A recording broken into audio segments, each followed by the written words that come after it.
tardes a todas, a todos.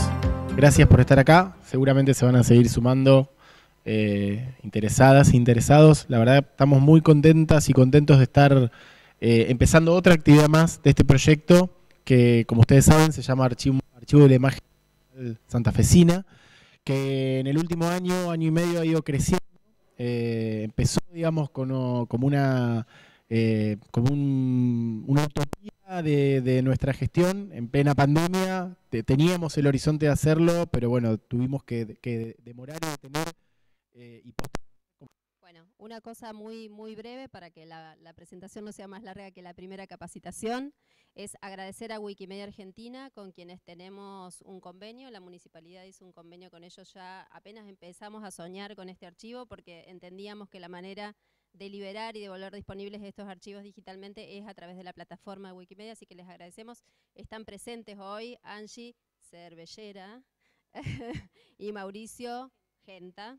Les cambio los apellidos, disculpen a veces, que están hoy, vinieron presencialmente, ellos que son los reyes de la virtualidad, están acá, van a hacer una capacitación hermosa mañana, así que bueno, quienes tenían pensado faltar mañana, no lo hagan, vengan para conocerlos a ellos y lo que tienen para contar.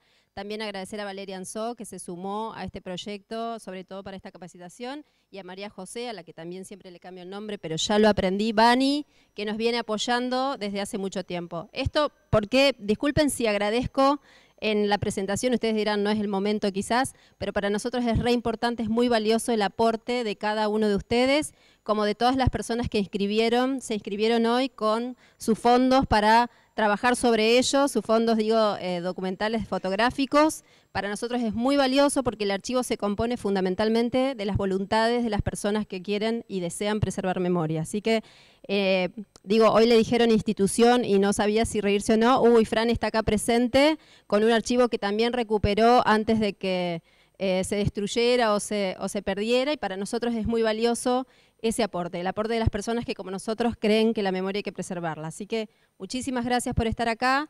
Les pedimos que también difundan, que convenzan a otros que tienen recelo de abrir sus archivos, de que hay gente con mucha voluntad y con mucha seriedad trabajando en esto.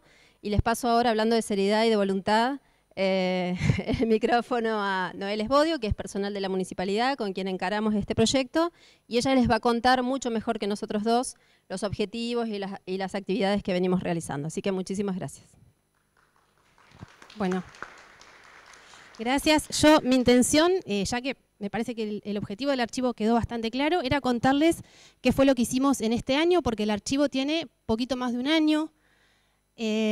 Bueno, por supuesto tiene que ver con la salvaguarda de la memoria fotográfica y audiovisual de Santa Fe, que sabemos que Santa Fe tiene una rica tradición, tanto fotográfica como de cine documental. Ese acervo está, lo que hay que hacer es recuperarlo, rescatarlo y ponerlo en valor, y hacerlo, digamos, ponerlo en común, digamos, ¿no? Lo que les quería contar es que el archivo ya tiene su sitio, su espacio en la plataforma Capital Cultural, que es la plataforma de contenidos culturales educativos de la Municipalidad de Santa Fe. Ahí encuentran el link donde pueden ingresar y ver las galerías que ya tenemos compartidas. Bueno, la primera acción pública del archivo el año pasado fue las primeras jornadas organizadas junto a Wikimedia. En la foto ven a Luz Priamo, que fue parte de estas jornadas, y a Angie, que también estuvo. Bueno, fueron jornadas virtuales, fue como la primera presentación de cara a la sociedad del archivo, que tiene que ver con este objetivo de la capacitación, y que la intención no es solamente capacitarnos los que estamos en museos municipales o en espacios municipales, sino llegar a todo el público, a todas las instituciones educativas o de la sociedad civil, clubes, asociaciones vecinales, los que tengan fondos, personas simplemente que tengan algún acervo propio, fondos personales, etcétera. Y la primera galería que liberamos es una selección de fotos de la fototeca del Museo de la Ciudad. Este fue el primer trabajo, junto a Wikimedia, que lo liberamos justamente en las jornadas de capacitación del año pasado. Se puede visitar, más o menos es una captura para que vean lo que se encuentran cuando ingresan a la galería. Luego trabajamos mucho en relación al centenario de Ariel Ramírez. Generamos una segunda galería que se llama 100 años, 100 imágenes, que justamente por ser su centenario cuentan más o menos en 100 imágenes la vida y la obra de Ariel Ramírez, santafesino destacadísimo, Bueno, más o menos así se ve la galería, para que puedan tener una idea. Y nada más, bienvenidos y lanzamos con María José. Perdón, les quería contar el cronograma. 14:30, perdón, ya a las 15, María José con herramientas archivísticas, María José Bani. Tenemos un cortecito para café y a las 17, la capacitación de Estela Vega, conservación preventiva de fotografías. Mañana, como ya les anunciamos, Angie y Mauricio van a trabajar herramientas de cultura libre, digitalización. Mañana damos más detalles de eso. Así que, Valeria. ¿Vamos?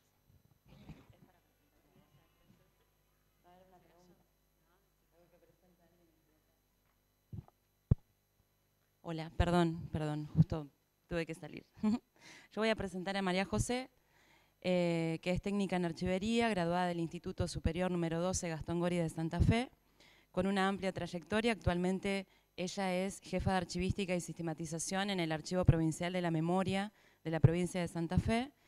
Desarrolla actividades de docencia, de investigación y asesoramiento experto en diferentes instituciones. Desde 2013, entre otras instituciones también, asesora y colabora en la organización del archivo de la Biblioteca Popular Constancio Vigil de Rosario, y es la encargada de la difusión del archivo personal y la biblioteca especializada en archivística del archivero Manuel Vázquez. Es especialista en tecnologías de la información y la comunicación, y sus áreas de interés en archivística abarcan legislación de archivos, herramientas informáticas para el tratamiento de archivos, gobierno abierto y gestión cultural, conservación preventiva, memoria y patrimonio histórico. Todo eso. Todo muy nerd, pero si están acá también un poquito nerd son, así que bueno. Antes que nada quería saber quiénes habían participado de esa jornada del año pasado virtual. Muy bien, van a volver a escuchar un poco lo mismo. Pero si no les quedó claro, va a estar bueno porque vamos a reforzar lo que aprendieron en esa jornada, porque es una forma que tengo de contar cómo manejarse con documentos de archivo a personas que son de otras disciplinas o que nunca han trabajado con ese enfoque archivístico. Cuando hacemos documentamos, y esto hay que decirlo porque depende de dónde trabajamos, depende de qué estudiamos, es desde donde nos enfocamos en la forma de trabajar con los documentos. ¿Qué son los documentos? Información sobre soporte, pero depende en dónde trabajan. Ya vimos que hay gente de bibliotecas populares, que hay gente de museos de arte, de facultades, o sea, tenemos un surtido de personas e incluso personas que han venido por sus acervos personales. Entonces, digamos, en esa amplia gama tenemos que focalizarnos en qué momento producimos documentación. Y si se ponen a ver, es en todo momento. Entonces, mientras vivimos, documentamos. Y entonces, decantamos patrimonio. ¿Por qué decantamos patrimonio? Porque en ese transcurrir se van perdiendo documentos. Esto es a modo de nada más que de sistematizar un poquito, pero lo que tenemos que pensar, recuerden que es una capacitación práctica. En un ratito vamos a repartir unas fichitas que van a llenar y que les va a servir para ir ordenando un poco lo que vamos a ver ahora, lo que vamos a ver a la tarde y lo que vamos a ver mañana. Es decir, todo lo que vayan pudiendo completar y después averiguar y demás, va a servir para cualquier tipo de descripción que quieran hacer sobre esos fondos, o de discutir o debatir, sobre esos fondos documentales fotográficos que quieren compartir. Esto que están viendo ahí en pantalla es una forma de sistematizar que todas las organizaciones, no importa si son pequeñas, si son grandes, si son individuales o grupales, si son con fines de lucro o sin fines de lucro, si son públicas o privadas, lo que hacen es utilizar recursos y generar productos. Y dentro de eso nosotros nos vamos a enfocar en los documentos archivísticos, que son los producidos en serie, cuando uno realiza una determinada tarea, pero además hoy particularmente nos vamos a dedicar a los archivos fotográficos, que pueden no ser el objetivo principal con el que ustedes trabajan, pero que siempre, no importa la tarea, hay un conjunto de documentos fotográficos que se generan en todas las instituciones, familias y actividades profesionales. Entonces nosotros nos vamos a basar en eso, pero especialmente pensando, y a los que ya lo escucharon, refuércenlo, y los que no lo escucharon, obviamente lo van a tener que seguir reforzando. Los documentos archivísticos se diferencian del resto porque tienen principios que los guían. Por ejemplo, la procedencia.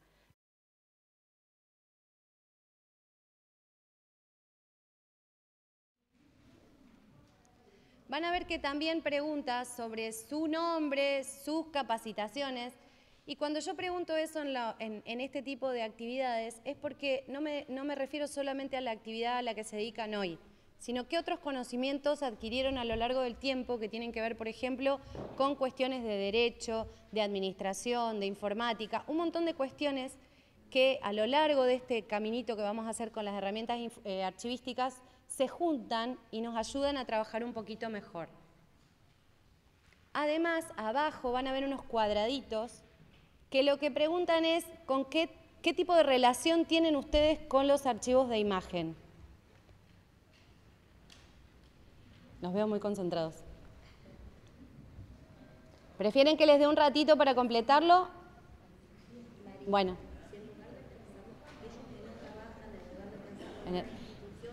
Claro, los que no tienen institución, recuerden pensar en su archivo personal. Sí.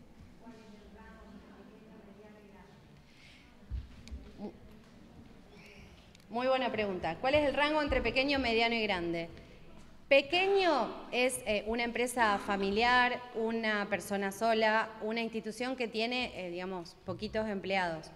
Pero mediano, o sea, nada que tenga que ver con la universidad, con la municipalidad, con la provincia, es pequeño, ni mediano. Son grandes.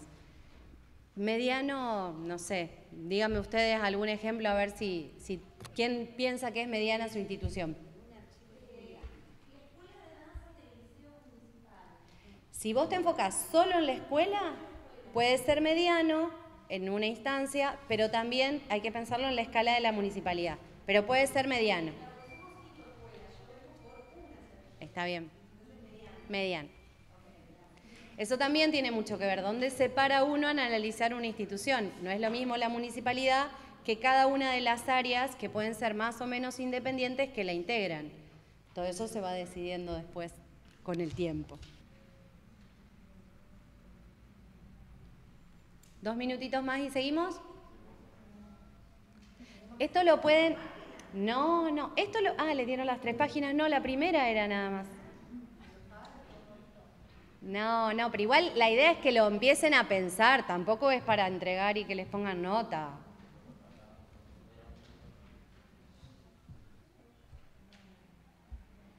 Dice que tengo que escribir algo.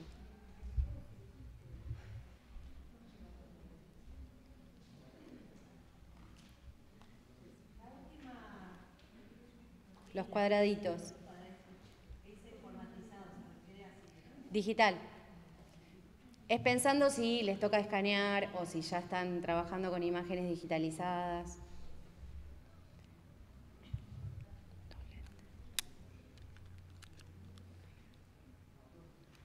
Ok.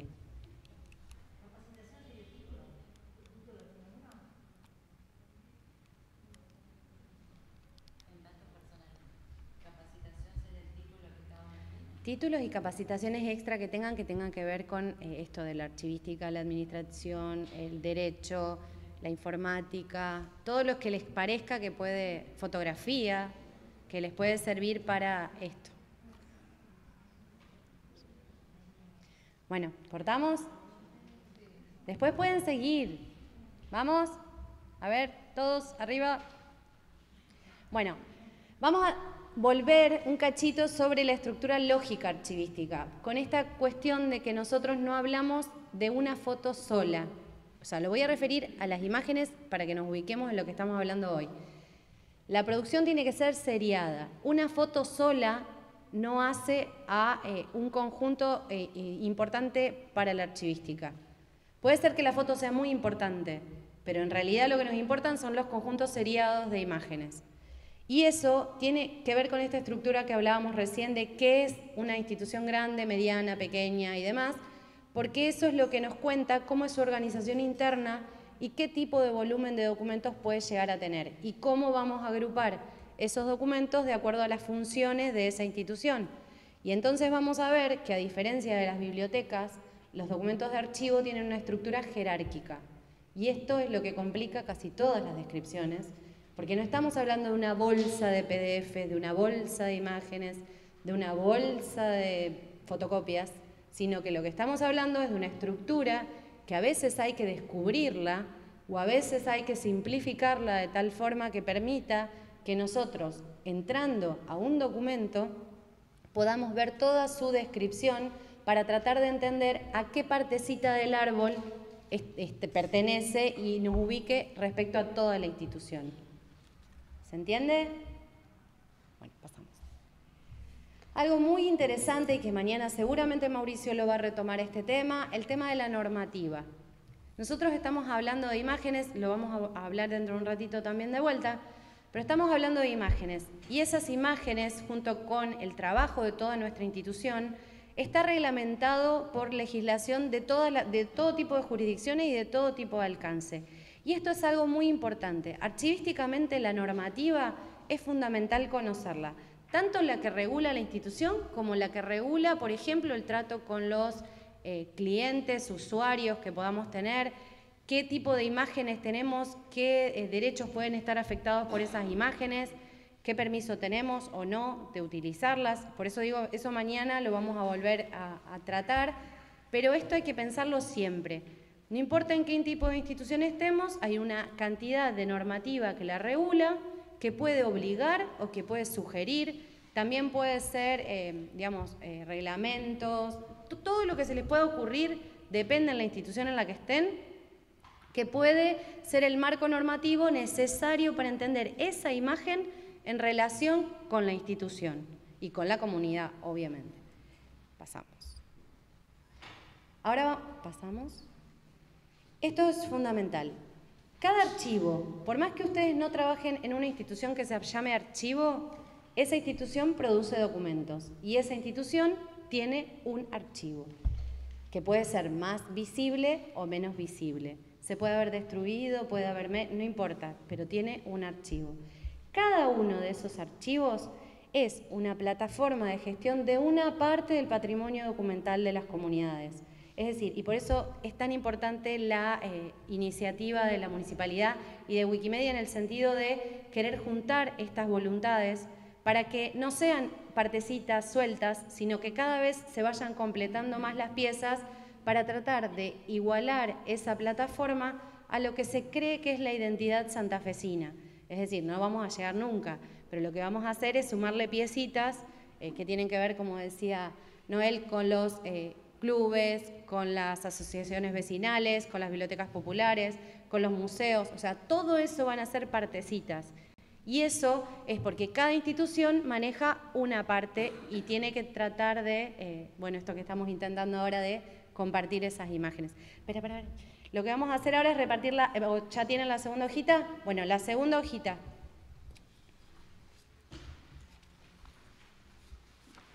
En esa hojita van a ver 3 casilleros que lo que intentan es que ustedes piensen en 3 posibles conjuntos de imágenes que quisieran compartir o trabajar.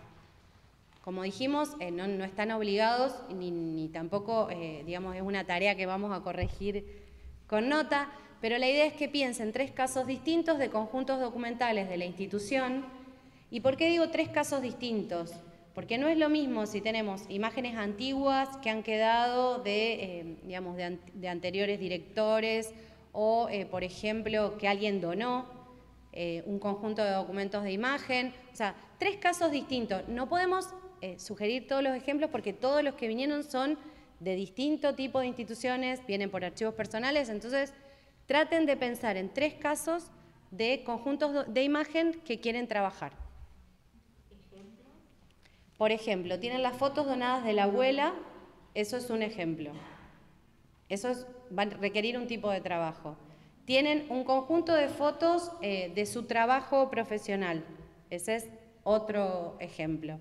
Y uno más, por ejemplo, son fotos de la institución donde trabajan, que no son de ustedes, digamos, sino que son de la institución donde trabajan.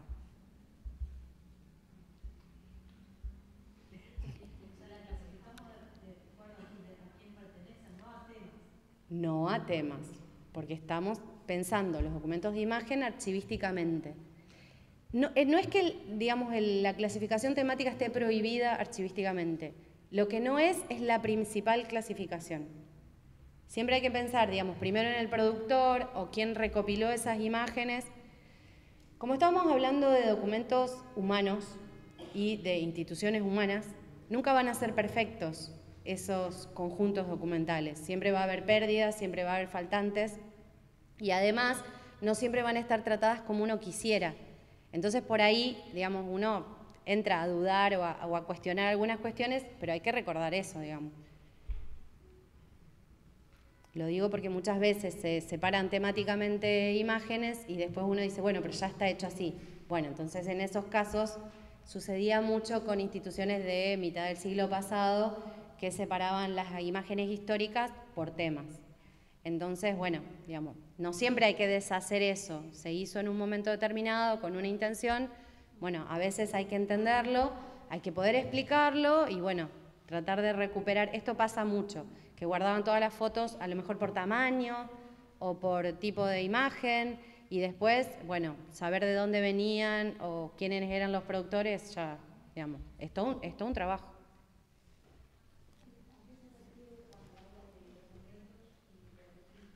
Lo que está arriba, esas palabritas que están de A3 arriba, son ideas para pensar, digamos, como categorías para pensar sobre esos ejemplos que van a poner. Por ejemplo, si vamos a hablar de las fotos de la abuela, vamos a pensar qué cantidad son, cuándo se las dieron, de qué tipo de tamaño hay, si son en blanco y negro. Todo eso que está arriba son como condiciones para explicar ese ejemplo. No tienen que pensarlas todas, pero bueno, ayudan. Entonces sería un solo caso. Ah, ok, entonces no tengo que dividir el 3 el mismo archivo. El caso es el que viene de un solo productor, un conjunto de documentos que podamos analizar todos juntos y podamos decir, bueno, esto vino más o menos en tal fecha, es tanta cantidad. Es por la procedencia. Es por la procedencia. Ese trabajo que parece fácil a las instituciones suele estar todo mezclado. Cuando pasó esto que digo yo, que sé que pasa, no lo digo porque lo estoy inventando, que se han mezclado procedencias, se separaron, por ejemplo, por fotógrafo o por época, en cajas determinadas, o por tamaño, y bueno, eso es un tema. Entonces hay que empezar a ver por qué se hizo eso, cuándo se hizo, y bueno, y tratar de interpretar. Pero estamos hablando que todos son de instituciones de distinto tamaño y modelo, así que bueno, por eso también es una actividad personal. Si quisiéramos hacer esto en voz alta sería mucho más complicado porque cada uno tendría un caso distinto.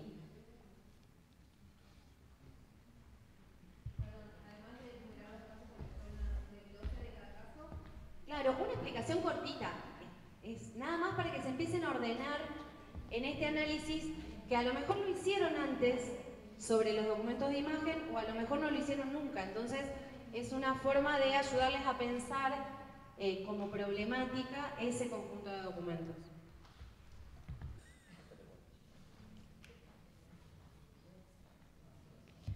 Una de las cosas que hay que aprender a hacer cuando uno trabaja así es no asustarse, no escandalizarse.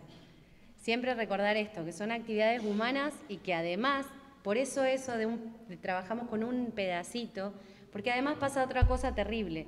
Solo estamos un tiempo determinado en contacto con algunos fondos documentales y pasamos. Y pasó un montón de gente antes y después va a pasar un montón de gente. Entonces también eso, que lo que uno hace quede registrado de alguna forma para que el que venga después lo pueda entender. Si se esperaban una clase teórica, están fritos. ¿Sí? Obvio. Sí, vieron que, digamos, es muy común querer hacer agrupaciones de imágenes por tema. Si esa agrupación temática tiene que ver con la función de la institución, está bien. O sea, no es que, lo que no hay que hacer es mover lo físico. Uno puede hacer la agrupación de las imágenes capturadas, digamos, digitalizadas, pero no mover el documento físico temáticamente. Es como hacer una selección por tema, pero los documentos originales siguen estando organizados en la forma en la que estaban. Este es más complicado. Bueno, ¿seguimos? Después volvemos sobre eso. Es nada más para que lo empiecen a pensar. Recuerden que tenemos hasta mañana y después en junio de vuelta, así que tienen para trabajar un montón. Bueno, cuando se trata de imágenes, esto que hablábamos hoy de lo que hay que respetar, digamos, no es solo el peinado, como se dice.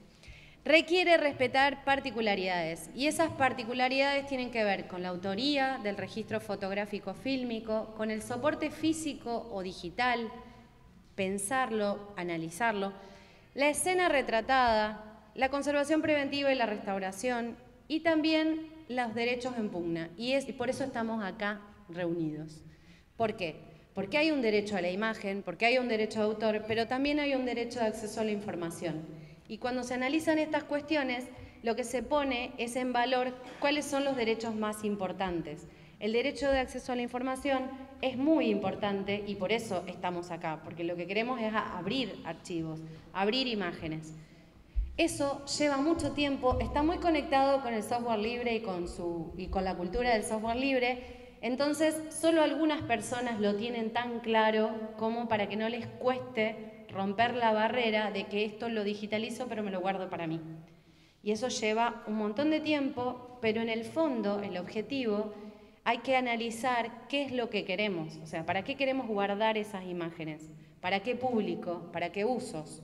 Entonces, si bien son derechos en pugna, lo que tenemos que hacer es, de acuerdo a nuestra institución, de acuerdo a nuestros intereses y a nuestros objetivos, tomar decisiones respecto a eso. Lo que no podemos es, con el derecho de acceso a la información, avasallar derechos de autor sin pedir permiso o mostrar escenas retratadas que, digamos, muestren menores. O sea, hay un montón de reglas de acuerdo a lo que se dedique nuestra institución que tenemos que tener cuidados. No sé si vieron que ahora en todas las escuelas están pidiendo permiso para retratar las actividades estudiantiles y usar esas imágenes en publicaciones que tengan que ver con mostrar lo que se hace en la institución. Eso es una muy buena, digamos, una muy buena forma de acercar esta cuestión de dar permiso a la utilización de las imágenes. ¿Pasamos? Y también esto que nos viene pasando mucho en los últimos años, que tiene que ver con las tecnologías, porque las tecnologías vienen cambiando, pero cambian muy rápido y enseguida se vuelven obsoletas. Pero peor que la obsolescencia tecnológica es la obsolescencia institucional. Y acá tienen que pensar que cada cambio de gestión en las instituciones públicas, en las instituciones privadas también, cada cambio de autoridades, cada cambio de normativa implica modificaciones estructurales, a veces tan violentas, que cambian totalmente la forma de trabajar. Y eso tiene mucho que ver con las políticas archivísticas que se tomen. Es decir, si uno tiene una política abierta y el que sigue tiene una política abierta y el que sigue tiene una política abierta, es fácil, pero eso no sucede siempre. Entonces, que hagamos las cosas de tal manera que se vayan logrando consensos básicos, proyectos pensados de tal modo que se puedan continuar en el tiempo. No es fácil, pero, digamos, en vez de lanzarse a proyectos súper gigantescos que pueden trascender una gestión, pero no, digamos, no sostenerse, pensar en proyectos integrados. Ahora lo vamos a seguir trabajando eso. Pero pensar también en que la obsolescencia tecnológica tiene que ver con los equipos, con el conocimiento. O sea, lo que conocíamos hace 20 años, hace 10 años, eran soportes totalmente distintos y llevó en muchos casos a desarrollar proyectos de digitalización que hoy son obsoletos.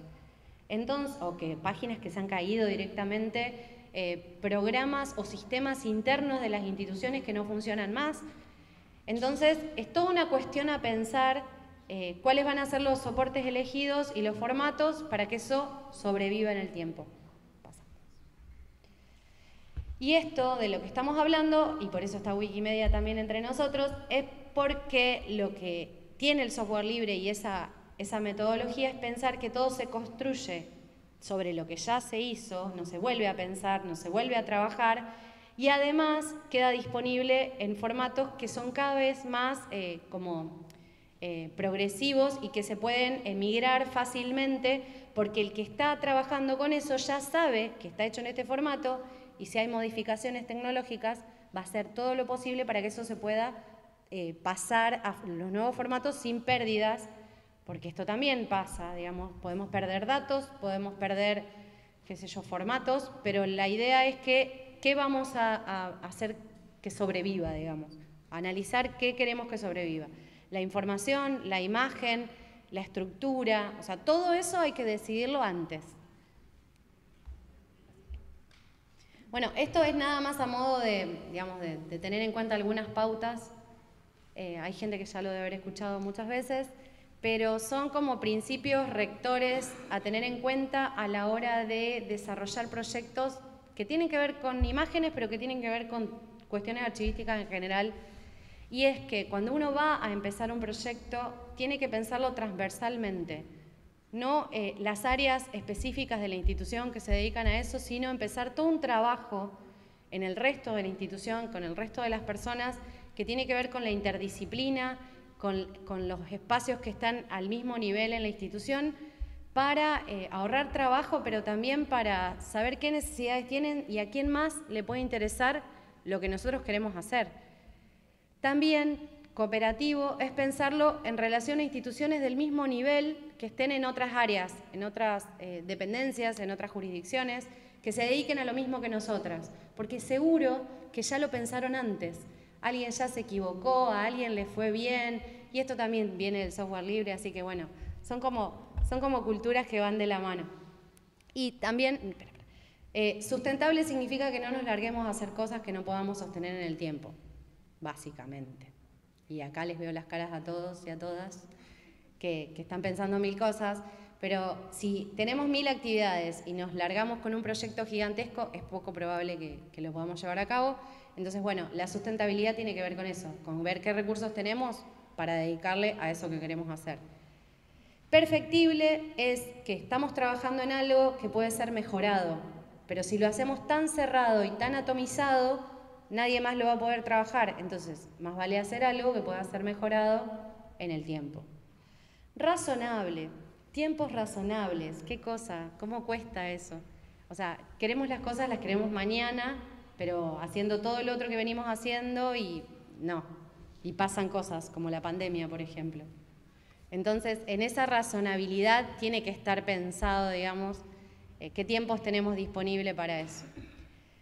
Progresivo significa también que lo que uno va haciendo sea en una escala que después se pueda ir completando. Lo de perfectible es que se pueda mejorar, pero lo de progresivo es que se pueda ir agrandando o trabajando por módulos de tal forma que se vayan integrando. También responsable, y acá es donde ese trabajo que tenemos que hacer horizontalmente lo tenemos que hacer para arriba y para abajo. Si no están involucradas las autoridades, difícilmente se logre llevar a cabo un proyecto de cualquier tipo. O sea, acá nos ponemos místicos, pero es de cualquier tipo, no es solamente con las imágenes. Y también que todo lo que logremos hacer en la institución, todo lo que tenga que ver con usuarios, con clientes y demás, genera en el entorno nuevas exigencias.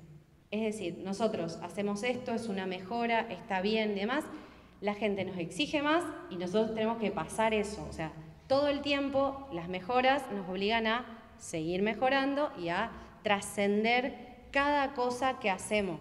Entonces, el hecho de ver esas imágenes ya digitalizadas de los mercados, lo que dice es que la gente va a pedir otras cosas. Va a pedir imágenes de clubes, va a pedir imágenes de artistas que hayan pasado por Santa Fe, va a pedir imágenes de teatros, o sea, cada vez va a querer ver más, porque, digamos, funciona, así funciona, digamos. ¿Cómo vamos? Bien, unas caras de preocupación, por Dios. Sí, ¿alguna pregunta? ¿Eh? Pero están acá, ya que estén acá es un montón. Y en vez de pensar en chiquito.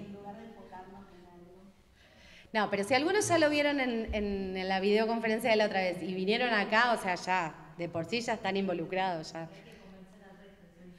Bueno, pero es todo un trabajito.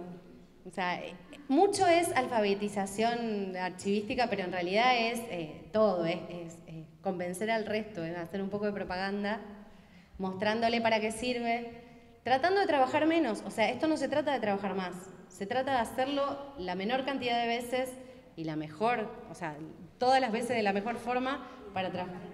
Y de trabajar en equipo. Muy bien, Estela. Sí. Voy a sacar.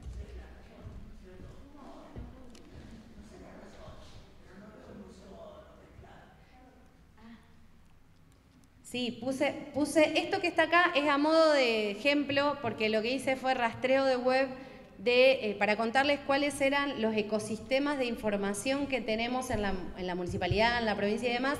Si querés pasa, solamente recorrí las pantallas web y puse ecosistemas de museos provinciales, de museos municipales, para mostrar las páginas web. Pasa. El ecosistema de archivos provinciales, en el que está el archivo donde yo trabajo, que es el Archivo Provincial de la Memoria, que tiene una iniciativa, el archivo de la provincia tiene una iniciativa de imágenes que quedó realmente obsoleta por la época en la que se hizo y porque no se siguieron subiendo imágenes. El Florian Pauque. También hay otros ecosistemas, depende de dónde vengan cada uno de ustedes, y esto también es una tarea, pensar quiénes están en situaciones similares a las de ustedes, quiénes tienen fondos parecidos y y en qué ecosistema se ubica la institución o, digamos, el rubro en el que se manejan. ¿Pasamos? Y después todo lo que se les pueda ocurrir. Nada más yo hice un relevamiento para mostrar qué archivos posibles de imágenes hay publicados. Pero, como decíamos hoy, lo que tienen los proyectos como Wikipedia, Wikimedia, es que, digamos, están pensados como una forma de sobrevivir y de sobrepasar instituciones pequeñas, porque, digamos, lo que hacemos cuando pensamos en esas ideas es no tener que tener desarrolladores propios, no tener que montar una página web propia, sino que es utilizar esa plataforma que además es lo primero que busca la gente cuando busca, y en esto hay que sincerarse. La gente busca en Google. Si la actividad que ustedes realizan no está en Google, no aparece, o sea, hagan ese ejercicio de buscarse a sí mismos como institución, como profesionales, a ver qué aparece, qué se ve, qué encuentra la gente cuando los busca. Y bueno, y ahí es donde les van a dar ganas de trabajar un montón con las imágenes. Bueno, y también hay algo fundamental. Reconocer las imágenes que nos faltan. En Santa Fe tenemos una faltante muy grande de imágenes que tiene que ver con la inundación. Hubo muchos trabajos de recuperación de imágenes inundadas, pero la mayoría se perdió. Incluso muchas de las fotos que se recuperaron en ese momento las digitalizaron porque es sabido que el soporte fotográfico, cuando se moja, digamos, tiene muy poca vida. O sea, necesitaríamos una infraestructura terrible de conservación para poder salvar esas imágenes. Pero se han perdido trabajos de fotógrafos, de profesionales, de instituciones, y además de eso nos faltan las que se pueden haber quemado, demás, las que se destruyeron voluntariamente, pero nos faltan porque no tenemos cultura archivística, no tenemos cultura patrimonial. Esto es algo que nos atraviesa como sociedad, pero no solamente en Santa Fe, en Argentina, en Latinoamérica, en general. Otros países tienen como a lo mejor un poco más incentivadas estas cuestiones, pero bueno, nosotros nos dedicamos a eso y para eso estamos acá también, así que bueno, haremos el esfuerzo. Y ahí tenemos que pensar todo lo que como profesionales o como instituciones podemos reconocer que no está accesible. Y pensar, por ejemplo, las asociaciones vecinales lamentablemente son, digamos, instituciones muy volátiles que difícilmente puedan haber guardado documentación en papel, ni hablar fotografías. Hay algunos tipos de instituciones que tienen como muy relacionado el funcionamiento con las autoridades de turno y entonces cada cambio de autoridad implica que se llevan todo a su casa, pero todo esto es un cambio cultural conductual, es decir, se puede modificar. Cuando uno le empieza a contar a los chicos que tienen derecho a acceder a determinado tipo de información o a determinado tipo de imágenes, empieza a generarse esa cuestión de aprender a trabajar con eso. Los chicos de Wikimedia tienen como muchos proyectos educativos para que los docentes trabajen con imágenes que están disponibles, porque hay otra cosa, en vez de usar imágenes que no sabemos el origen, usar imágenes que tienen un origen conocido, autor conocido y tienen una descripción correcta, es mucho mejor que tomar cualquier imagen que no sabemos ni de dónde viene. Pasamos. Nada, y esto para terminar, pero porque tienen más tarea. O sea, esa la vamos a dejar ahí. Un archivo de imagen, ¿qué es? Un archivo de imagen es lo que queremos que sea. Cada archivo de imagen es distinto. Ese es mi archivo, un pedacito de mi archivo de imagen. Hay algunas fotos en papel y hay otras que son digitales y hay un documento digitalizado, o sea, montones de imágenes distintas que tienen que ver con situaciones que se pueden volver a repetir y otras que no. Por lo tanto, si esas imágenes no se comparten, no las conoce nadie. En este caso yo las estoy compartiendo y ahí abajo tienen un CC, que es un compartir, solamente, se puede compartir libremente, pero solamente citando el autor, y eso es un cambio de conducta. El ponerle un PowerPoint, el que se puede compartir, ya es un montonazo. El ponerle a un trabajo que uno realiza directamente la licencia para compartir es un montón. En vez de usar cosas que no sabemos ni de dónde vienen, ni qué permisos tenemos, bueno, es un montón. Ahora vamos a hacer la última parte del trabajo y esta es la que más tiempo les va a llevar, pero en realidad no es porque quiero que les lleve tiempo acá, quiero que me consulten todo lo que me tengan que consultar, porque tiene que ver con empezar a pensar ese relato que estuvieron haciendo recién, empezar a pasarlo a metadatos. ¿Cuánta gente de bibliotecología, archivística, museología hay? A ver. Hay bastantes. ¿Qué más? ¿De historia? De, a ver qué. ¿De arte? ¿De que vienen por su cuenta? ¿De archivos personales? Allá. ¿Quién más? ¿De alguien más de archivos personales? Oh, bien. Bastante bien. A ver, ¿qué más? ¿Fotografía? ¿Quién es? Un montón.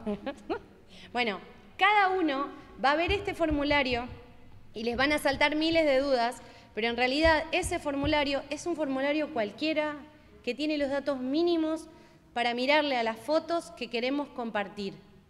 Si no tenemos los datos mínimos, no podemos compartir las fotos. Entonces, empiecen a pensar sobre ese conjunto de fotos que primero les salga, qué fechas tienen, quiénes son los autores, qué tamaños tienen. Todas esas cuestiones son importantes.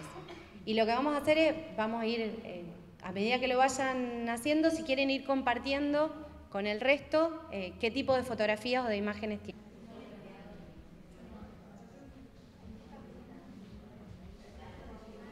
Cuando ponen el productor, acuérdense de poner toda la cadena. Estuvimos hablando hoy que la institución forma parte de otra, o sea, su área funciona dentro.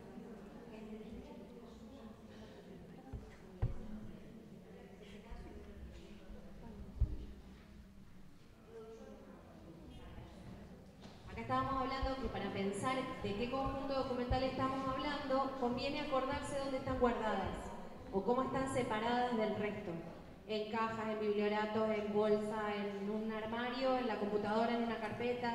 O sea, todo eso ayuda a pensar ese conjunto documental.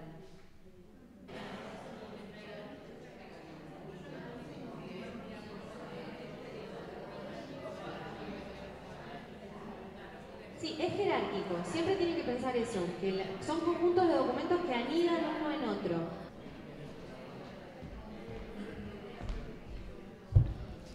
Para la gente que está conectada en línea, porque los dejamos ahí colgados, están haciendo un trabajo práctico que después pueden pedir por mail a la dirección de la Municipalidad de Cultura, pueden pedir los formularios para intentar hacer el trabajo práctico que estamos haciendo acá, porque es un taller presencial y práctico.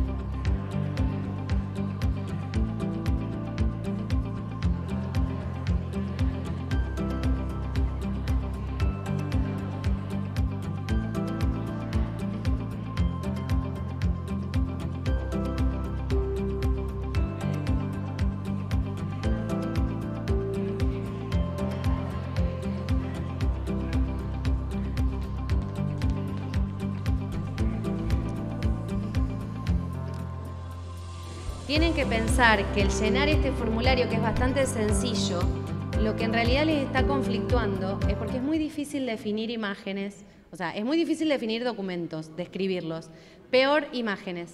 Y peor cuando están desordenadas o desorganizadas, porque, digamos, a todos les está costando encontrar, digamos, no solo ubicar mentalmente dónde están esas imágenes, sino, ni hablar si son digitales y papel, o sea, todavía más mezclado, pero a todos les está costando lo mismo, como pensar a las imágenes como una producción de documentos que tiene que estar ordenada y seriada.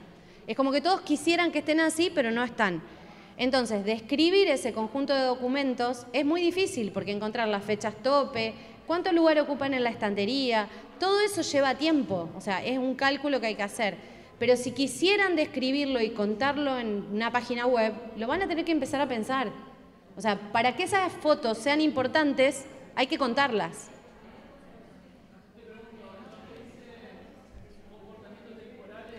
Crecimiento temporal es cuánto crece al año esa producción de imágenes. Si están digitales, cuánto en gigas. Si están en papel, cuántos metros crecen o qué tamaño en el armario ocupan, cuántas cajas nuevas, cuántos álbumes nuevos. Otros descriptores depende porque vienen de distintos lugares y, por ejemplo, si tuvieran imágenes técnicas de arquitectura, tienen otro tipo de descriptores, por ejemplo, la parcela, cuestiones que tienen que ver con cada archivo particular. Por ejemplo, allá con la escuela de danza, o alguna otra institución que tenga actividades de la que toman registros, un descriptor interesante sería saber de qué actividad es ese evento, porque entonces en esa actividad, en ese descriptor, entrarían muchas imágenes. Pero bueno, son todas cosas que tienen que ver con las particularidades de cada...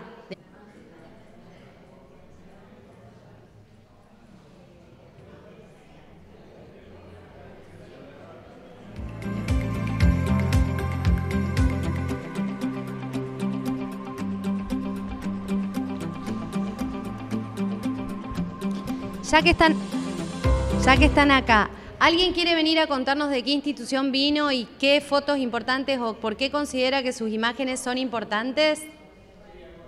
Mira vos. Pero es de teatro, así que no me vas a decir nada. Pero Ahí está. me da un poco de miedo. ¿El nombre de qué institución es? Yo me siento acá. Bueno, mi nombre es Javier Bonatti. Estoy coordinando el Centro de Documentación Teatral de la Escuela Provincial de Teatro, número 3200. Es algo ínfimo, pequeño, que nació poquito antes de que se venga la pandemia. Y yo no soy archivista ni bibliotecario. Intentamos hacer algunos convenios con el 12, se cayeron, así que a veces cuesta bastante el tema de la catalogación, de no saber qué, de no saber cómo hacerlo, de no saber si digitalizar todo o no digitalizar todo, o si guardar 10 folletos iguales o volantes iguales de una obra o simplemente tirar 9 y dejar uno.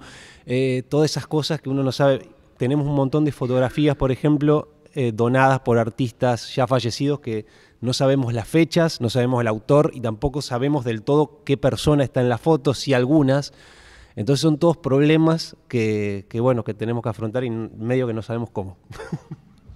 No son problemas, son posibilidades. ¡Ah, qué lindo! Es una escuela de teatro, por lo tanto, todos los estudiantes tienen que hacer trabajos finales y demás. Sí. Todos pueden usar ese acervo para sus trabajos finales. Por lo tanto, o para sus trabajos, no importa de qué instancia, digamos. O sea, el principal insumo de descripción y de investigación lo tienen ustedes ahí adentro. Sí. O sea, no siempre se puede contar con gente de afuera, no siempre es fácil pagar, no siempre es fácil tener voluntarios.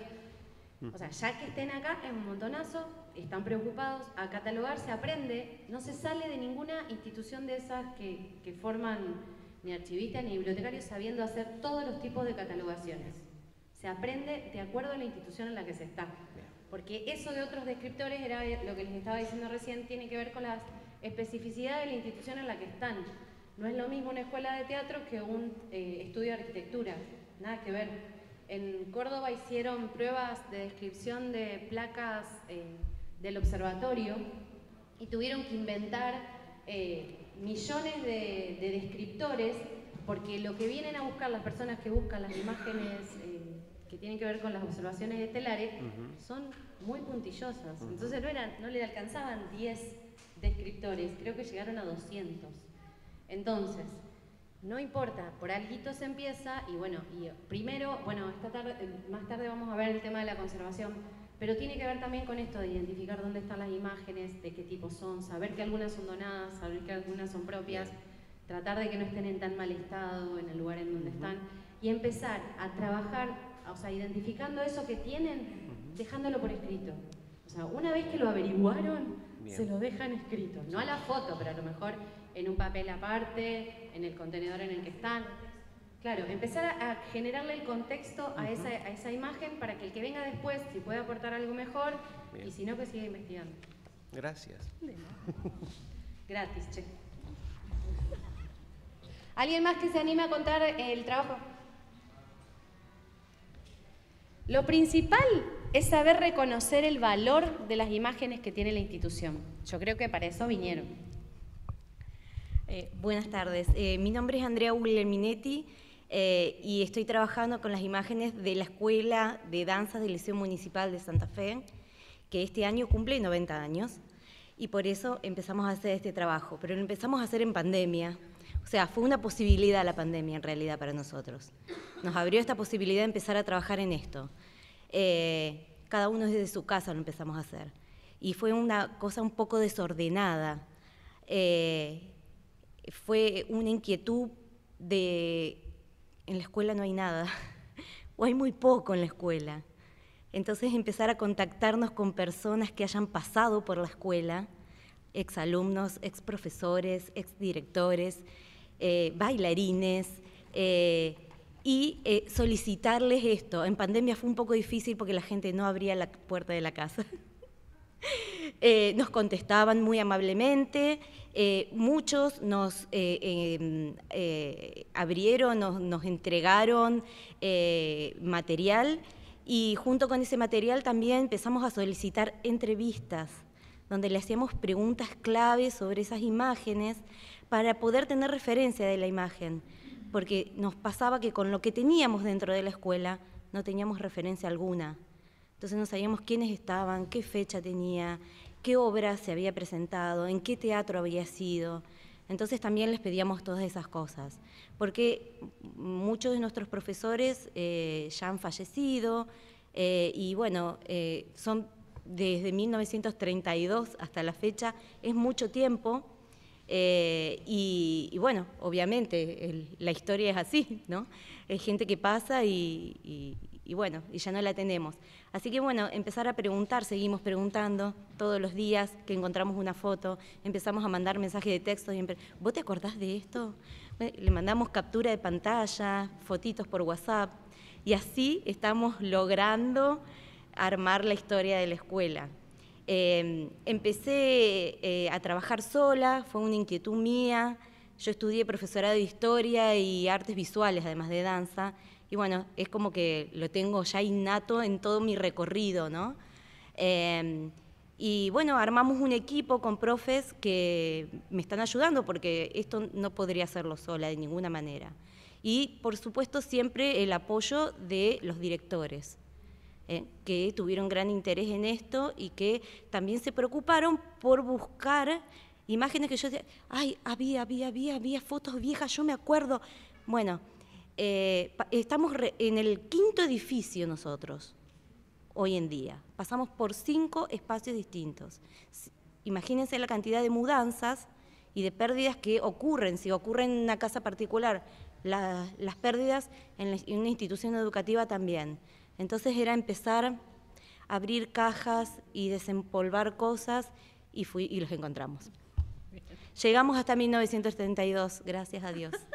Entonces tenemos una variedad increíble de cosas y recortes de diario que también son apoyo sobre las imágenes que tenemos. Entonces le encontramos la fecha, ay, la misma imagen que está en el diario yo la tengo en otro formato. Bueno, fuimos haciendo así. Y bueno, después mucho digital de las últimas décadas, que bueno, está genial eso. Y tenemos un problema que tenemos archivos digitales en un formato muy viejo que no los podemos abrir. Tenemos discos, disquetes, y estamos ahí con esa traba de cómo hacemos para abrirlos. Quedan computadoras con... Y estamos rastreando computadoras viejas, si que alguien tiene una computadora del... En la universidad, en la tecnológica. Muy Claro, bueno, porque qué es donde se genial. estudia. Gracias por el dato, ya la vamos a llamar. Así que bueno, tenemos mucha cosa y yo me imagino que van a seguir apareciendo, pero nosotros tenemos que hacer un recorte este año, porque son los festejos, y bueno, llegaremos hasta este año y después armar un equipo que continúe, porque seguramente va a seguir apareciendo más cosas. Así que, muchas gracias. ¿Alguien más que quiera compartir? Ahí vamos. ¿Se dan cuenta que las problemáticas son similares y que a todos, digamos, les agarra el apuro cuando quieren compartir en algún evento o hacer alguna publicación? Bueno, el trabajo que estamos haciendo nosotros ya tiene desde el 2006, que presenté el proyecto a la Universidad del Litoral. En ese momento se había creado un programa que se llamó CREAR, que en realidad era para ayudar a los artistas, pero yo no sabía dónde presentar el proyecto que tenía, y que era empezar a hacer visible la historia de la inmigración, en principio italiana, que es de lo que más me ocupé, en la Pampa Gringa. Entonces lo presenté como un proyecto CREAR y las autoridades de la universidad fueron muy generosas. Hubo 2 convocatorias y con ese primer dinero empezamos a armar este portal virtual de la memoria gringa, que ya tiene todos estos años y que es un archivo enorme y donde, bueno, yo no soy ni historiadora, soy profesora de letras, pero hemos aprendido en todos estos años, con toda la gente que ha colaborado y que viene colaborando, qué hacer. Y hace unos años nos dimos cuenta con el equipo de investigación, porque también la investigación se fue organizando hacia ese lado, que nos faltaban las herramientas teóricas sobre qué es archivar. Entonces hoy en día el proyecto de investigación CAID que dirijo está tratando de construir esas categorías teóricas o saber qué estamos haciendo con los archivos. Por supuesto que nosotros no solamente tenemos fotos, sino que tenemos también muchos documentos, todo lo que va aportando la gente. El espacio es enorme, piensen lo que es la Pampa Gringa, que aunque tiene fronteras difusas, es enorme, pero nos hemos concentrado casi en un 80% en la historia de Santa Fe o en muchas cosas que tienen que ver con Santa Fe porque son las fuentes que tenemos más cerca.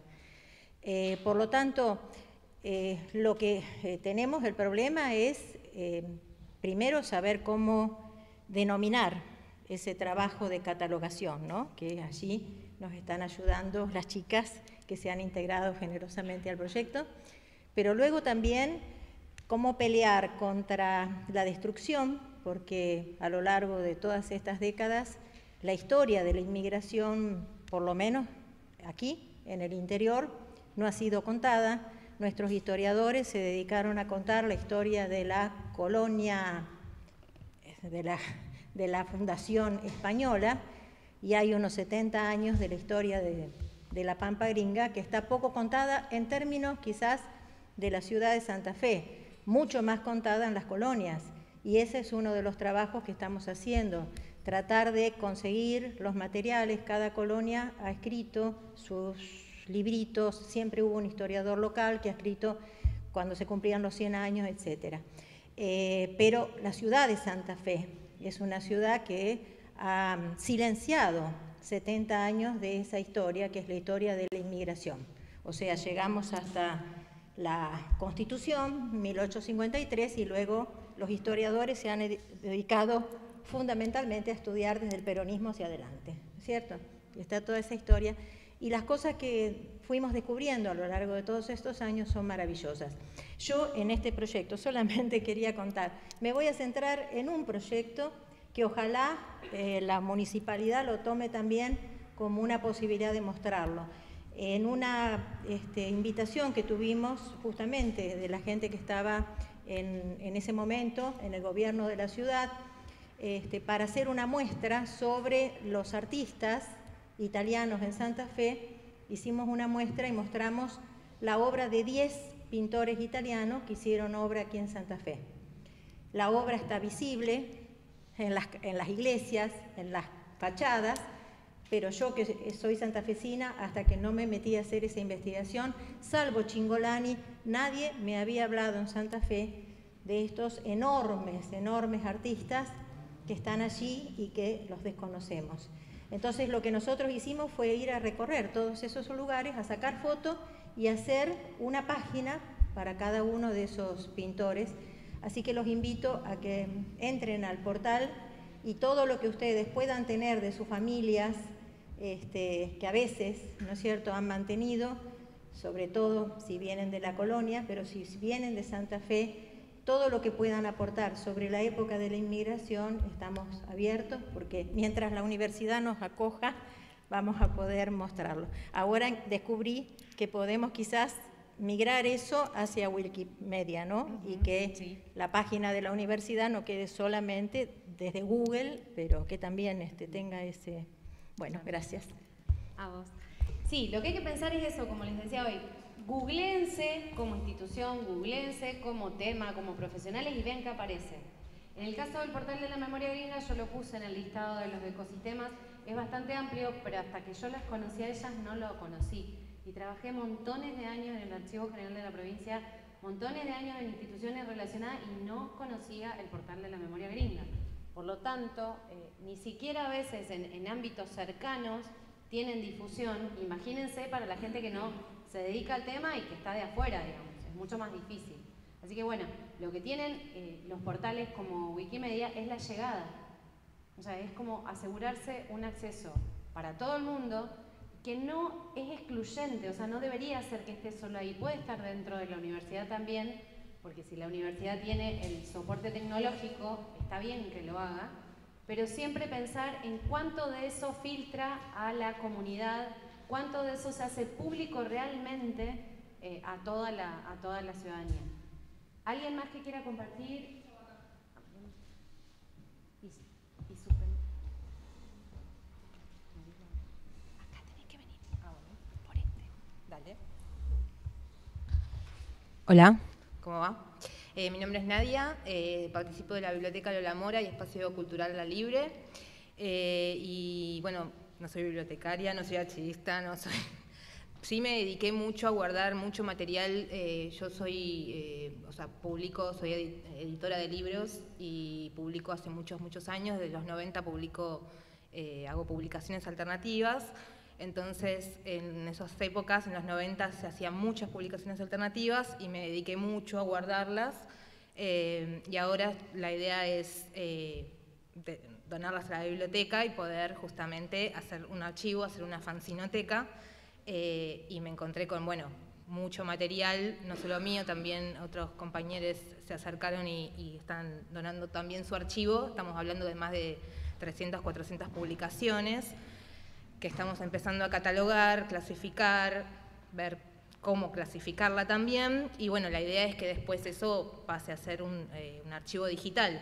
Pero bueno, recién empezamos a hacer la parte de la clasificación y yo ya me encontré con un montón de dificultades, digamos, de cómo disponer el material para poder ser accesible, digamos, porque la idea es esa, que sea accesible.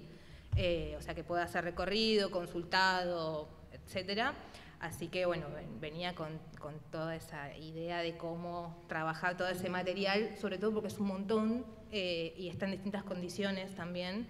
Entonces, bueno, la idea es esa, que después la podamos digitalizar, si digitalizar las tapas, si digitalizar todo el contenido, bueno, en fin, así que bueno, con un montón de inquietudes. Esperemos que se resuelvan algunas y que las otras las sigan trabajando. O sea, nadie pagó por venir acá y que se les solucionen todos los problemas. Díganlo, por favor. Ay, malita. Nadie pagó.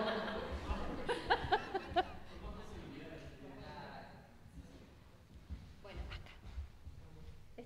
Acá también porque sale por... ¿Cuál preferimos? Los dos. No, tenés bueno, que... los dos. Es así. No, era solamente para que vos estás terminando tu capacitación, ¿o te estoy cortando? No, ya. Bueno, primero contarles que estas experiencias que acaban de contar cada uno de ustedes es un poco la situación en la que nos encontramos cuando empezamos a trabajar con algunos de los acervos de museos, así que creo que estamos empatizados todos en esta misma situación de encontrar superpatrimonios con los que no sabemos cómo comenzar y no queremos tocarlos y sacarlos de esos lugares donde están sin tener un plan, ¿no?, para hacerlo de la mejor manera. Así que esta capacitación fue pensando en eso, en que muchos de nosotros nos encontramos en la misma situación, valoramos lo que encontramos en cada uno de nuestros acervos, pero sabemos que tenemos que tratarlos seriamente y que desde esa cajita donde los encontramos hasta el momento en el que, grandioso, en el que Wikimedia abre sus galerías, bueno, hay una tarea que hacer. Así que a eso nos hemos convocado y por eso esta capacitación está pensada de esa manera. Contarles solamente que ahora vamos a tener un cafecito, los invitamos a tomar invitamos a tomar un cafecito, un break, para después comenzar con la capacitación de Estela Vega, que ya la van a presentar y ya van a saber qué es lo que van a trabajar con ella, que fundamentalmente este primer acercamiento, ¿cómo saco? ¿Me pongo un guante? ¿Qué hago con esta foto que acabo de encontrar? Y es un poco el tratamiento entonces de la fotografía en su formato físico. Y luego mañana, me quiero adelantar a esto porque sé que muchos de ustedes saben que mañana hay una capacitación también durante el sábado. A la mañana vamos a trabajar con Angie Cervellera en justamente los procesos de cómo liberar, cómo hace Wikimedia, cuáles son las estrategias de Wikimedia para liberar estas imágenes. Vamos a hacer también un cafecito, luego continuamos un ratito más. Al mediodía los vamos a invitar y las vamos a invitar a almorzar juntos también, así que vénganse dispuestos a compartir unas, no sé qué verá, empanaditas, sanguchitos y a poder conocernos y conversar. Nos interesa que también podamos entre nosotros generar los vínculos que creamos convenientes, institucionales, personales y demás. Y luego por la tarde sí vamos a ir a meter las manos sobre la digitalización. Ahí vamos a estar con Mauricio trabajando, que está por allá. También en algunos de los archivos que ustedes han traído para compartir, la idea de esta capacitación es no trabajar sobre ejemplos abstractos, sino poder trabajar ya sobre algunas de las cosas de los documentos que ustedes han traído. Así que, bueno, por la tarde entonces les decía, vamos a trabajar en el taller de digitalización y ahí estaríamos terminando el sábado. ¿Me estoy olvidando de algo, Noel? Que acerquen los acervos, los que trajeron fondos. Bien. Aprovechemos el cafecito, mientras se toman un café, algunos van a quedarse por acá con Noel.